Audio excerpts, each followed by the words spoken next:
Assalamualaikum warahmatullahi wabarakatuh ya. Semua orang tutup dulu mic macam biasa ya. Kita record dulu pagi ini dan kita insya-Allah habis pada pukul 8.15. Alhamdulillah saya cukup gembira ya. Kita berjaya ya menjalankan yang pertama kali minggu lepas Jumaat dan insya-Allah panjang umur, sihat, selamat berkat doa sekalian. Kita akan jumpalah setiap pagi macam Jumaat ni kita bincang-bincang pasal ilmu yang kita nak kongsikan ni. Okey, ini adalah sebenarnya hari kedua tapi kita gunakan buku tu adalah untuk hari pertama ya, hari pertama. Siapa-siapa yang belum baca buku tu lagi, sila baca je dulu. Tak faham pun tak apa. Saya dulu baca pun sekali tak faham. 20 tahun kot baca buku tu. Faham sikit ya. Yang faham sikit itulah kita kongsikan pada pagi ni ya. Nak kata mengajar pun tak berani sebab saya hanya berani mengkongsikan apa yang kefahaman saya. Dan insya-Allah ya, ada juga rupanya coach yang dah masuk dalam kumpulan kita ni yang sebenarnya mereka tahu tentang NLP ni dan saya harap mereka join kita pagi ni supaya mungkin diorang pun boleh bagi juga pandangan diorang. Mana tahu saya ada buat silap ke apa benda ya, ataupun saya kekurangan kefahaman ataupun ada idea-idea lagi hebat. Saya alu-alukan. In fact yang saya dapat kenal antara coach-coach yang hebat masuk dalam grup ni, Coach Ijul dengan Coach Azad kat saya. Coach Azad ni kalau you nak tahu siapa dia adalah pelumba nombor 2 rentas desa ya. Bukan rentas paling laju apa tapi rentas desa. Yang sekarang tengah viral yang nombor 1 tu terpaksa jual kereta dia. Itu nombor 1, dia nombor 2. So hebat-hebat semuanya, alhamdulillah. Okey, pagi ni kita mulakan perkongsian kita. Ini ni kalau you dah baca ya, siapa yang dah baca ni, ini adalah antaranya yang kita akan cover pagi ni. Yang kita akan cover pagi ni ya, macam mana ya, bagaimana seseorang itu dia sebenarnya macam mana seseorang manusia itu dia study benda ni, macam mana orang tu dia berfikiran macam tu, kenapa dia buat perangai macam tu. So dia buat study benda ni ya, macam saya katakan minggu lepas dia buat ni pada awal tahun 70-an pada saat saya ya. Jadi subjective experience ni kita ingat kita punya pengalaman tu betul lah. Itu satu antaranya subjective experience ya. Thinking and doing personal excellence. Hari ini ada dua benda yang memang saya nak tekankan adalah personal excellence ya, yang di mana kita boleh gunakan ya NLP ni dan macam saya cakap minggu lepas sebenarnya NLP ni kita dah belajar sebenarnya. Dia ada dalam kehidupan seharian kita, cuma kita tidak definisikan. Dan kita tidak ikut dia punya percaturan ataupun dia punya cara-cara yang dia buat. Jadi personal excellence ni boleh saja ya digunakan mulai hari ni. Ni bagus dia tu. Hari ni duduk balik ke habis je ni tengah buat ni pun boleh buat juga. Terus buat macam personal excellence. Modeling success ni adalah asas ya. Modeling success ni adalah asas yang memang saya galakkan untuk semua orang terus buat. Modeling success. Banyak kali lah saya pernah cerita pasal modeling success ni, cuma saya cerita bahasa Melayu. Nanti saya cuba terangkan ya apa benda modeling success ni. Dan dalam buku NLP ni dia akan mendalami lagi hari Minggu, kalau diikut hari ke-16 ke hari ke-17 macam tu. Tapi kalau kita minggu 16 17 dia akan mendalami lagi modeling ni. Modeling ni adalah antara yang tersenang dan saya tahu for a certain fact ada yang mendapat bayaran ganjaran ratusan ribu dolar, bukan ringgit Malaysia ya. Dia hanya buat modeling aja dia buat dan dia berjaya. You boleh bacalah cerita daripada Anthony Robbins. Macam mana ya Anthony Robbins ataupun ada orang dengar nama dia Tony Robbins. Tu memang dia memang hebatlah. Anthony Robbins ni memang saya kagum lah sebab antara kehebatan dia digunakan NLP ni untuk satu acara dipanggil firework. Kalau kita tengok di keramaian orang India, soalnya dia ada jalan atas bara tu, tapi Anthony Robbins dia buat. Dan dia buat ya dia punya antara 2 hingga 3 jam dia berceramah. Dan keluar saja dewan, semua orang buka kasut, semua orang buat firework. Semua, tak ada seorang pun yang tinggal. So saya memang kagum lah. Dia tak pernah buat di Malaysia, dia pernah datang Malaysia, dia buat di Singapura. So ini antaranya ya NLP model yang memang saya sarankan you all bolehlah ya tengok-tengokkan. So ini yang kita akan bincangkan. Ini ni saya suka ni, saya sengaja ambil ya. Saya akan ambil daripada buku tu beberapa tulisan. Saya suka tulisan ni bukan apa, sebab Akif. Dia jumpa saya, coach saya tak faham coach. Apa benda yang suruh buat ni, atau awak tahu meja lah apa benda semua kan. Jadi mudah saja, jangan pening-pening kepala ya. Ini ni exercise ni yang pertama ni, sebelum you buat apa-apa ya, sebelum you buat apa-apa, you buat saja, you ikut je cakap dia. You bayangkan ya, taruh contoh pensil ke, air kopi ke, apa-apa je, you taruh depan you taruh depan you. You jangan nak fikir ini magic ke apa, tak payah. Bila you nampak benda tu, apa yang you ingat? Jangan beritahu saya, you tulis saja. Kan? Oh, nampak warna merah, oh itu ingat darah, contohnya. Ya, ataupun you bau kopi, terimbas kenangan lalu, mungkin di atas Cameron Highland sana ke, you ada minum kopi yang paling sedap sekali dalam hidup you. Jadi ini ni yang dia nak you mula peka. Bila you nampak sesuatu, apa yang trigger dalam minda you. Itu saja dia nak buat. Bukan nak suruh you apa-apa pun. Ya. Dia nak tahu apa yang masuk dalam minda you. Jadi kalau you nampak seseorang timbul kasih sayang ataupun timbul benci ataupun timbul apa, boleh, tak ada masalah. Tapi you dah mula peka. Bila you melihat sesuatu, you nampak je, tapi lepas ni apa yang kita nak adalah kenapa you timbul perasaan tu? Itu yang kita nak study sebenarnya. Kita nak mula peka mulai hari ni. So kadang-kadang ada orang dia tengok kat awan. Kita nampak awan. Dia nampak heart shape lah. Dia nampak zaman dulu dia kecil-kecil lah. Ya, ini orang tengok awan je. Yang bagus apa? Semua orang tengah tengok awan. Tapi masing-masing ada pengalaman masing-masing. Ini semua kita akan cuba terangkan daripada masa ke semasa. Dan kebanyakannya, logiknya benda itu adalah dalam minda kita sendiri. Bukan minda orang lain. Ini yang kita nak faham. Ya, jadi jangan pening-pening kepala. Macam Akif kan, dia kata kenapa lah dia tak faham benda-benda ni semua. Don't worry.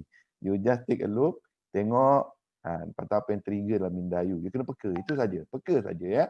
Alright. Okey, serba sedikit ya, serba sedikit. Ini sebenarnya saya tertinggal ya, tapi bagus buku ni. Dia bercerita balik. Dia bercerita balik ya. Sebenarnya yang you all kena ingat adalah John Grinder dengan Richard Bandler. Diorang ni lah yang mengasaskan tokoh neuro-linguistic programming. Mereka ni mengasaskan ni ya, tak silap saya, John Grinder ni dia ahli bahasa. Richard Bandler ni dia adalah macam saya lah, dia orang ICT. Dia faham nombor dan dia pandai buat programming. Jadi dia teratur. Itu Richard Bandler. Kalau saya silap, nanti you all baca balik semula lah. Saya ni kerana dah lupa dah John Grinder ke Richard Bandler. Tapi yang saya ingat John Grinder ni ahli bahasa lah. Jadi itu dia orang combine. Sebab dia orang heran. Kenapa psikologis ataupun orang yang memahami apa ni, ada yang berjaya, ada yang tidak. Itu yang dia orang buat study. Itu awal 70-an. Dan bila dia orang dapat formula tu, dia buat structured approach. Kita pun ada sebenarnya. Kita pun gunakan benda ni hari-hari sebenarnya. Ya, macam mana saya cerita minggu lepas. Macam mana kita program anak kita. Dalam gelap ada hantu. Dalam gelap ada hantu. Lala anak kita percaya. Ataupun dulu kita kecil macam tu. Ya, lala kita percaya dalam gelap ada hantu. Itu kita diprogram lah tu. Jadi NLP ni dia kita dah pernah lalui. Dulu kita pernah lalui. Cuma sekarang ni dia bagi kuasa balik pada kita. Dia bagi kuasa balik pada kita apa yang orang program ataupun apa yang kita tak sedar kita program dulu ataupun apa yang orang sedang program kita sekarang ini, kita boleh unprogram balik. Jadi kita belajar ya macam mana manusia itu berfungsi. Manusia itu siapa? Kita lah. Bukan orang lain. Jangan sibuk-sibuk nak tengok orang lain ya. Dan dia adalah structured approach. Jadi kat sini ni nanti kita akan pelan-pelan lah. Macam saya cerita minggu lepas. Ini adalah ilmu manusia. Ilmu manusia. Jadi kita memahami siapa? Kita. Jangan sibuk-sibuk nak memahami orang lain. Kemudian nanti kita belajar ilmu memahami orang lain. Alright. Ini antaranya saya dah sebut dah minggu lepas ya. Saya dah sebut minggu lepas. Bila kita tengok NLP ni bukannya apa. NLP ni, ya, dia laju ya. Kalau dia anggap sebagai laju lah. Selalunya orang-orang berfikiran ni 100 tahun baru orang famous. NLP ni tahun 70-an dia mula, 80-an orang dah mula kenal dia, 90-an dah meletup. Masuk Malaysia pun saya rasa awal 90-an. Sebab saya mula-mula belajar NLP pun tahun 85. Masa tu tak ramai orang faham lagi. Saya pun tak faham apa benda tu. Tapi saya belajar je lah. Yang kelebihan dia macam saya cakap, dia ni cepat. Hari ni kita cerita pasal modeling. You buatlah terus. Habis dia benda ni, you mula buat. You jangan percaya apa saya cakap pagi ni. You jangan percaya pada buku NLP itu, tak perlu. You buat je apa yang disuruh. Contohnya modeling. You buat saja. Jangan fikir apa-apa, you buat je. Tengok, ada impak tidak?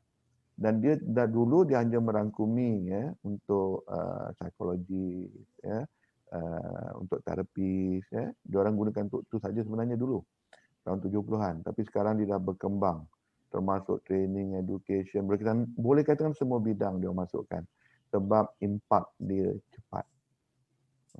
Kalau siapa-siapa yang tengok recording saya minggu lepas, dia 5 minit boleh mengubah. Dan selalunya mengapa? Kalau saya tak mahir lagi, tapi mana-mana yang mahir ni, dia setengah jam. You ada fobia. Kalau you ada fobia, setengah jam, dia hilangkan fobia tu. Ya, setengah jam. Dia hanya ada 2 fobia yang tidak boleh dihilangkan. Dia hanya ada 2 fobia yang tidak boleh dibaikkan. Ya, bukan takut tinggi, tapi takut jatuh. Itu tu tidak boleh dibaiki. Dia built-in dalam jin kita. Lahir semua orang ada. Takut jatuh. Dan kedua adalah takut bunyi kuat. Itu pun minta maaf ya, tiada boleh dibaiki. 2 ni dia dah built-in dalam jin kita, fobia, dalam kita punya genes. Jadi kat situ tu dia ni sebab untuk survival. Zaman-zaman batu dulu kot, saya pun tak tahulah, saya tak ada masa tu kan. Tapi benda-benda ni bila manjat-manjat dia takut jatuh. Jadi dia built in dalam genes dia, dia masuk dalam genes. Termasuk juga mungkin bunyi dinosaur ke bunyi apa. Jadi orang lari kan, bunyi harimau orang lari. Tak payah fikir apa-apa, fobia terus, lari terus. It's for survival. So 2 fobia ni, kalau you ada, bukan kalau you ada, semua orang ada dan tidak boleh diperbaiki. Tapi fobia lain, insya-Allah boleh diperbaiki.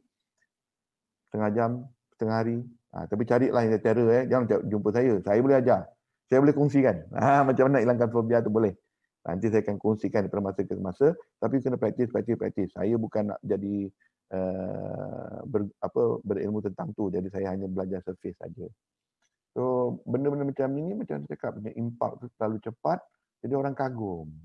Jadi dia setengah jam fobia boleh hilang. Dan saya sendiri hilangkan fobia saya dalam masa 24 jam. Saya buat sendiri. Ya.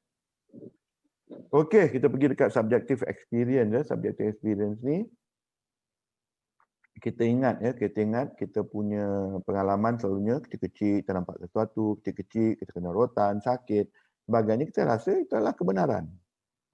Tapi kat NLP nanti dia akan menceritakan bahawasanya dia adalah separuh kebenaran. Dia bukan total kebenaran ya. Dan alhamdulillah saya dah hidup alhamdulillah 59 tahun. Lepas 10 tahun tengok ini saya ingat jadi macam ni. Kan? Rupa-rupanya lain lah. Rupa-rupanya orang lain tengok yang kita tengok sebagai baik, rupanya orang lain tengok sebagai kurang baik.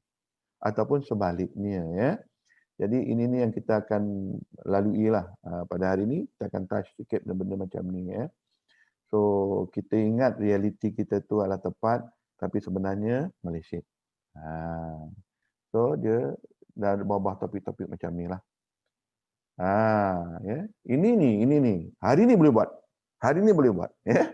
Hari ni boleh buat. You ada masalah nak bangun pagi ke? You ada masalah benci orang ke? You ada isu apa isu sajalah. Ya. Dengan mengubah apa yang you fikirkan pada waktu itu, saya ada teknik tapi dia bukan bawah NLP sebenarnya. Dia bawah mind power tak saya. Saya boleh bagi satu formula ataupun satu teknik macam mana you nak ubah fikiran you tu kalau susah sangat. Ramai orang tak ada masalah dia nak ubah fikiran. Fikiran tu datang je, kacau. Tukar fikiran. Dia boleh buat. Tapi siapa-siapa yang tiada, boleh tanya saya lepas ni, saya akan kongsikan 8.15 ataupun saya kongsikan minggu depan. Tak ada masalah. Itu tu ekstra untuk korang. Sebab yang pagi-pagi ni kita nak belajar NLP. Tapi macam mana kita nak ubah fikiran kita ni. Ya, think differently, you will behave differently and you will get different result. Dia adalah satu-satu yang kerja gila orang kata. Kita ketuk satu tempat, kita expect bunyi dia berubah. Kita ketuk sama tempat, sama benda, sama apa dengan kuatan yang sama, kita nak bunyinya berubah. Itu kerja gila orang kata. So kalau kita nak ubah sesuatu, ketuk tempat lain. Kita fikirkan benda lain. Dan insya-Allah ya, perangai kita berubah dan result yang kita dapat pun akan berubah. Ini satu teknik ya, thinking and doing yang terlalu simple. Ramai orang buat hari-hari pun sebenarnya, tapi dia tidak sedar. So kita boleh buat benda ni hari ni.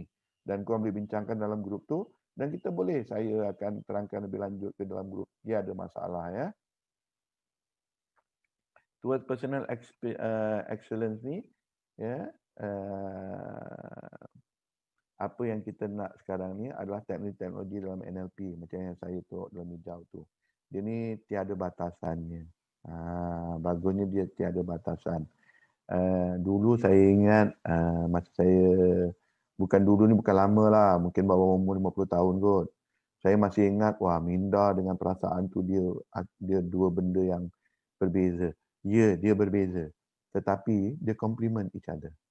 Dan kita boleh gunakan dua-dua ni dalam NLP untuk memperkuatkan kita sebenarnya. Dia bukan, kita kena kuat minda je. Ataupun kita kena kuat naluri saja. Tak ada. Dia boleh gabungkan dua-dua ni ya. Jadi untuk permulaan kita ni, you jangan menghukum, saya panggil menghukum NLP ataupun menghukum apa-apa ilmu lah. Kita buka je minda kita dulu, cuba je dulu buat. Jangan percaya, jangan cakap, ini mustahil lah. Ini tak, buat aja dulu. You dah buat, ya, minda you pun buat secara ikhlas. Tak perlu nak cerita kat saya, saya dah buat ni coach. Tak perlu, buat sendiri je. Ikhlas dengan diri sendiri. Mana yang you boleh dapat satu feedback bagus ataupun perubahan yang bagus, teruskan. Itu rezeki you. Itu maksud dia ya.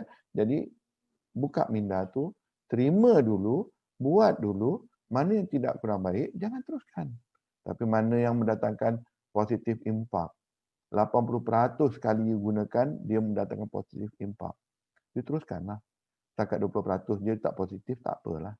Banyak orang dia nak cari, 100%. Saya good luck pada orang-orang begini. Kalau dia nak 100%, kita manusia.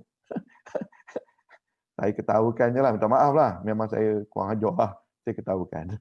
Tak ada bendanya yang you boleh dapat 1% ya. You akan dapat perfect 1%. Kita manusia.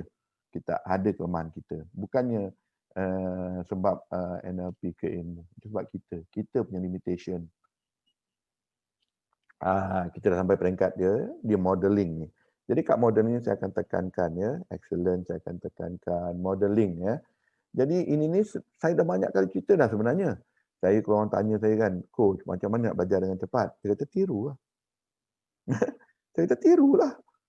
Jadi orang semua pandang saya, masa saya mula cerita ni tahun 90-an, ramai cikgu-cikgu tak setuju, ya, kutuk saya lah, saya diam saja. Saya diam saja. Ya, orang kutuk saya pun saya diam saja. Dah habis kutuk saya semua, saya tanya dia, cikgu ni daripada bangsa apa cikgu? Kalau dia kata Tionghoa, saya cakap, cikgu pandai tak cakap Tionghoa? Dia kata pandai. Habis kenapa cikgu tiru cakap mak bapak cikgu? Janganlah tiru. Kan? Kenapa kita nak tiru? Cikgu lahir dia belajar bahasa Inggeris lah. Dia nak belajar bahasa Tionghoa buat apa? Menung dia kejap kan. Dia jadi kita sebenarnya kita nak cepat, kita tiru. Dan kita dah dilatih semenjak kita lahir, kita nak belajar apa-apa cepat pun, kita tiru mak bapak kita, komuniti kita, kesenian kita. Semuanya kita tiru je. Sebab ni kita berjalan pun atas kaki dua. Kalau kita membesar dulu di kandang kuda, mak bapak tak ada, mungkin kita lagi sana lagi sini ya dengan merangkak-rangkak kot. Sebab kita tak nampak cara orang lain bergerak waktu tu. So kat sini ni NLP ni dia terlalu asas. You nak apa-apa skill, you nak apa-apa strategi, you boleh buat cara you sendiri. Tapi Mak Saleh katakan, why reinvent the wheels? Tirulah. Cuma jangan tipu. Ya, buat benda ni, tiru orang punya kerja, saya punya kerja. Itu menipu. Itu saya tidak galakkan. Saya tidak galakkan langsung pada benda tu. So kat sini ni, dia terlalu amat penting modeling. Modeling senang je. Ya, kita tiru. Kita nampak orang tu, kita nak cakap hebat lah. Ya, kita nak cakap very confident. So selalu saya tanya. Teknik saya senang je saya tanya. You kagum dengan siapa bercakap? Oh, saya kagum bila tengok contoh saya tidak bias kepada apa-apa politik. Saya kagum lah dengan cara Anwar Ibrahim berpidato. Dan saya cakap, you ambil video dia, you tiru lah. Kalau tangan dia bergerak-gerak kan, you geraklah tangan you. Kalau muka dia serius kan, you buat macam tu. Nada suara dia macam mana, you tiru. Dan kalau you nak hebat, berapa kali dia nafas pun you kena tengok. You tiru saja. Dan you akan berpidato macam dia. Suara punya tiru suara dia. Itu cara nak cepat. Jadi selalunya saya bagi contoh, nombor 1 tiru. Nombor 2 praktis. Bila you dah tiru lah cara dia yang hebat tu, you praktis. Sampai you mahir. Tapi sampai bila you nak bercakap, contoh dia macam Mahathir ke, macam orang tengok je, alah dia ni tiru. Meniru cara orang berpidato ni. Orang akan tahu. Jadi itu yang timbul nombor 3. Nombor 1, tiru. Dah tiru dah, modeling. Modeling, tiru. Cara berdiri, cara pakaian, warna, semua tiru. Dan you insya-Allah akan seakan-akan orang tu bercakap. Ataupun kalau melukis, you gunakan brush yang sama, tempat yang sama kalau boleh, suasana yang sama dan sebagainya. Inilah the power of modeling, meniru ni. Dan nombor 2, you kena praktis.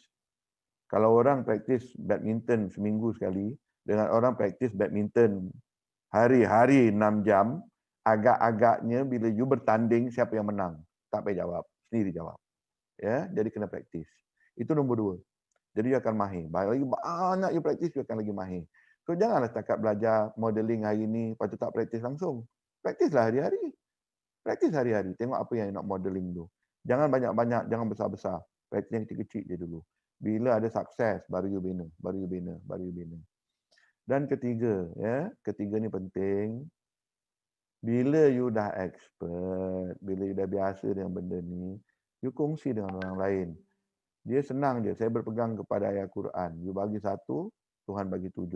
Dan 7 itu Tuhan bagi 100 lagi buahnya. Jadi, you bagi 1 ilmu, you kongsi kat orang 1, Tuhan janjikan 700 ilmu lagi untuk you. Apa yang nak takut-takutkan? Jangan. Ini dalam ayat Quran. Dan jangan percaya cakap saya. You baca Quran sendiri. Jangan percaya cakap saya. Pergi baca Quran sendiri, tengok, ni ayat hadis ke ayat Quran? Hadis palsu ke apa ni? Saya dah selidik, itu ayat Quran. So, you buat je lah. You buat, you kongsi dengan orang. Bila you kongsi dengan orang tu nanti, you akan timbul teknik-teknik you sendiri.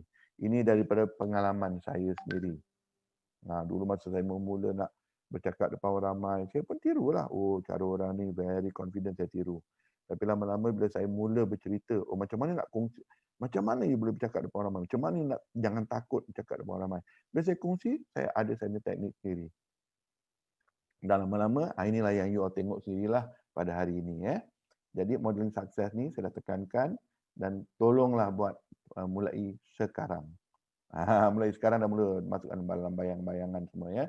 So strategi of excellence ni nanti insya-Allah minggu ke-17 hingga minggu ke-19 tu nanti antara-antaranya kita akan mendalami lagi modeling teknik. Sebenarnya saya tak habis baca buku ni, bukan tak habis baca, saya tak ingat buku ni sebenarnya. Saya akan tengok by chapter juga supaya saya boleh fokus. Jadi insya-Allah benda ni semua kita akan dalami lagi, macam mana lagi nak perbaiki dan seterusnya. Tapi buat basic dulu, buat asas dulu. The level of excellence yang you nak perform. Masing-masing pilihlah sendiri masing-masing. You nak buat tahap mana. Alright? Jangan nak diargue-argue, kena tahap macam ni lah. You at your own pace. You pilih sendiri apa you nak tahap mana. Ada orang dia nak 21 hari.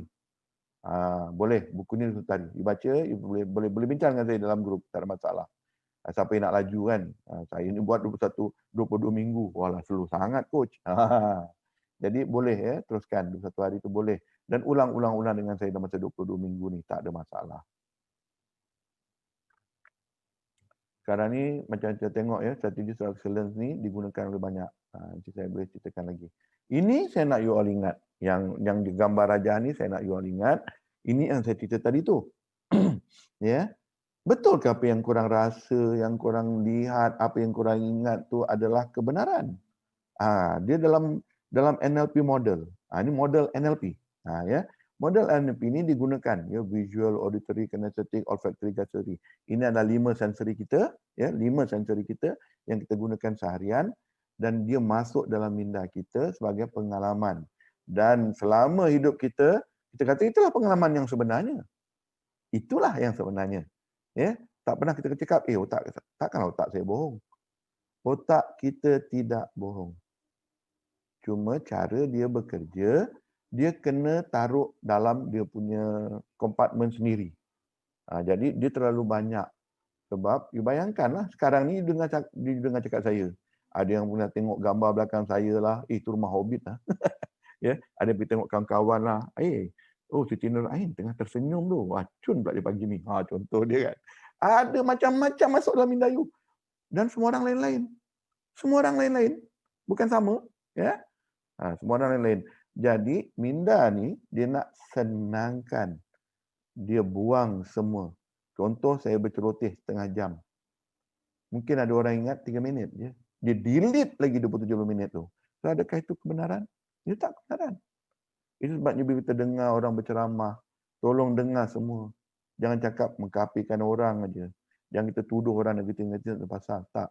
Dia dengar keseluruhan. Dalam konteks apa dia berbaca apa dia memberi hujah tu. Ini yang kita kena dalami. Kita orang berilmu. Mulai hari ini kita adalah orang yang berilmu. Kita tidak melompat bila orang mengatakan, dia ni jahat lah, dia ni baik lah. Tak, kita tengok dalam konteks mana. Sebab kita tahu apa-apa yang kita dengar, apa-apa yang kita lihat, kita dengan senangnya otak kita nak memudahkan, dia delete. Macam saya cakap ya, saya berceloteh setengah jam, saya berani jamin you delete minimum 25 minit. You hanya ingat 5 minit je. Itu yang tera lah. Yang tak tera, 30 saat jadi ingat apa saya cakap hari ni. Ya. Contoh dia cakap, Siti Nurain senyum cun lah. Itu jadi ingat hari ni. Lain dia tak ingat, blank. Sorry ya. Nurain terganggu kat you hari ni. So, dia generalization. Dan dia generalize everything. Ini baik, ini jahat, ini tak bagus. Dia generalize dia. Ini otak kita. Tak salah. Semua orang otak macam tu. Dia ada salah, tak ada betul. Ini otak saya macam tu. Yang paling bahaya ya, dia distortion. Distortion ni mudah saja. Saya dah tulis cerita ni banyak dalam blog-blog saya yang lama-lama dulu. Tahun 90-an, 80-an saya tulis blog dah sebenarnya. Ada follow-follow saya. Boleh tengok kat rostameffendi.com. Saya tulis kat situ semua. Masih ada tapi saya dah tak update. Lama saya tak update. Mungkin saya akan update balik. Sebab ada Facebook dah, saya dah malas nak update blog-blog saya semua. Dia duduk je kat situ rostameffendi.com. Jadi you boleh tengok kat situ. Saya cerita pasal distortion ni. Saya bagi satu cerita pendek sebab masa mencemburui kita. Ali dengan Ahmad di aksiden, dua-dua kepatah belah kiri, dua-dua pergi hantar ke hospital yang sama. Tapi Aisyah ni dia suka Ahmad, dia benci Ali. Ya, senang je cerita dia. Dia pun pergi melawat, dia orang berdua ni, dah habis melawat, dia pun bye-bye. Kesian ya, dia suka Ahmad ya. Kesian Ahmad. Orang Tuhan menduga engkau ya.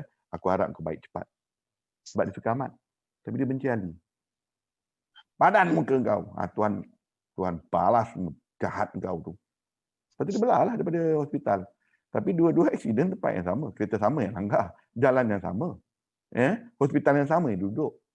Cuma dia berbahasa berbeza sebab dia suka dan benci. Ini cerita mudah. Kita biasa macam tu tak? Terlalu biasa. Ini distortion. Berhati-hati bila kita berfikir macam tu. Jadi mulai hari ini kita dah boleh ubah tak? Kita boleh ubah cara fikiran kita. Jangan sebab kita benci, sebab kita suka, maka kita pun bagi conclusion dengan sewenang-wenangnya. Dia ni cakap tak boleh pakai. Kenapa dia pernah menipu? 99% dia cakap benar, you tangkap dia menipu 1%, maka dia jadi jahat. Ini manusia biasa ya. Saya sendiri selalu sangat alami benda ni, saya faham lah. Ini ni ya, yang you all kena fahami. Ini ni semua orang kena hafal. NLP memang suruh. Jadi hari ini dia kata presupposition dia adalah the map is not the territory. Ini ni boleh tanya saya soalan. Ya, you boleh baca, siapa yang tak faham map tu apa kita punya kefahaman itu map. Tapi adalah itu kebenaran? Tidak. Kita terangkan panjang lebar tadi. So the map is not the territory. Your map is not the territory. Pengalaman you bukan adalah kebenaran. Ya, jadi cuba fahami benda tu. Alright? Ini adalah antara-antaranya ya. Kalau you nak memahami lebih lanjut dalam buku tu ada. You hari ni you jangan pening-pening kepala. Sambil-sambil boring-boring kat mana ke kan. You tengoklah. Orang berfikiran, wah benda tu hitam lah, benda tu putih lah. Lepas tu ada yang positive thinker dengan negative thinkers lah. Ya, half empty, half full lah. Cup gelas yang sama, air yang sama. Tapi dia gaduh macam orang gila. Ya, ni kita berbahas, oh ni tak bagus, ini tak bagus. Padahal dua-dua setuju benda tu. Tapi sebab kita daripada parti yang lain, kita daripada perguruan yang lain, kita kutuk. Jadi tak perlu benda-benda ni semua ya. Hidup kita pun tambah tenteram. Hidup kita pun tambah, kita ada banyak lagi benda yang minda kita nak susun cantik-cantik tu. Jadi pada saya elok kita buat macam tu ya.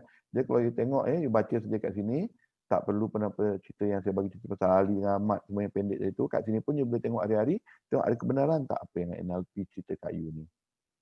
Okey, ini kita dah habis penamatnya. Betul pun lebih kurang dah saya dah terlajak dah 3 minit ya. Sepatutnya 30 minit saja saya berceloteh pagi ni, lainnya semua kita bincang-bincang.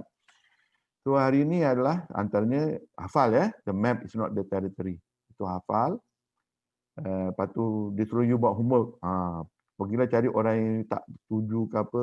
You mulalah tengok filter apa you pakai atas dia kan. Adakah dia sebab mengingatkan you suatu benda yang you tak suka ke, apa benda ke kan. Itu ya. Dan untuk bukan besok sebab buku ni 21 hari. Kita 22 minggu. Jadi untuk preparation minggu seterusnya ya. Jadi you mula fikirkan dulu. Tulis saja ya, tulis atas kertas. Ambillah simple-simple goal dulu. Jangan terus nak jadi Perdana Menteri Malaysia. Aduh, bukan tak boleh. Boleh. Tapi tulislah yang simple-simple dulu ya. Jadi ketua family ke kan. Ketua syarikat ke dulu. Ya.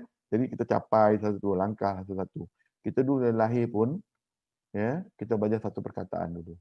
Lepas tu kita baca 3 perkataan, 5 perkataan, 1 ayat. Banyak ayat. 1 bahasa, 2 bahasa. Tak adanya kita bayi-bayi tu terus lahir atau 3 bahasa. Tak adanya.